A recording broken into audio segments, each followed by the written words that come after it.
Hi friend, তোমার সবাই কেমন আছো? আশা করছি খুব ভালো আছো। আর আমিও মোটামুটি খুবই ভালো আছি। আর এখন বাজে রাত হচ্ছে 3:30 বাজতে যায়। তো ওই 3:30-র সময় এখন আমরা কী করছি দেখো, দুই বান্ধবী মিলে চা খাচ্ছি। চা খাই ফল। খিদা তো লাগে। খিদে লাগছে বলছে, এই জন্য আমি হাসতে পারছি না সকাল আর আমরা কিন্তু শুয়েছিলাম, কিন্তু আমার ঘুম আসছে না। আর অনেকদিন পর দুজন একসঙ্গে হয়েছি, অনেক কথা জমেছিল, যার কারণে ঘুম হচ্ছে না। আর এদিকে বর শুধু শটপট করছে, ওইদিকে ওর বর ঘুমিয়ে আছে দেখো। আর এখানে আমরা রাত 3টের সময় কি শুরু করেছি দেখো। সকালটা বলবে তোমরা কী করছিলে, মানে ভিডিওটা দেখে বলবে। আর এদিকে দেখো আমার বর ঘুমিয়ে আছে, ঠিক আছে? তো এদিকে আরেকটা লড়ছে, মানে এদের মনে হচ্ছে মশা কামড়াচ্ছে। অনেকদিন পর দুজন আবার একসঙ্গে হয়েছি।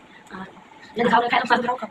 আজকে আমি এসেছি এখানে, দুজনে একসঙ্গে হয়েছি, কেমন লাগছে বলতে। আর ইউটিউব ভিডিও দেওয়া হয় না এখন থেকে, আশা করবো রোজ দেখো ভিডিও, ঘরে থেকে দেওয়া হয় না, অনেক কাজের চাপে, তো ওই জন্য। তো তোমরা ভালো থেকো, tata, bye bye, good night, বল না। গুড নাইট গাইস, ঘুম পাড়াচ্ছে খাই খাই ঘুমাই, এখন আমি চা খাই, কাপটাও খেলো, চাটাও একটু খাই।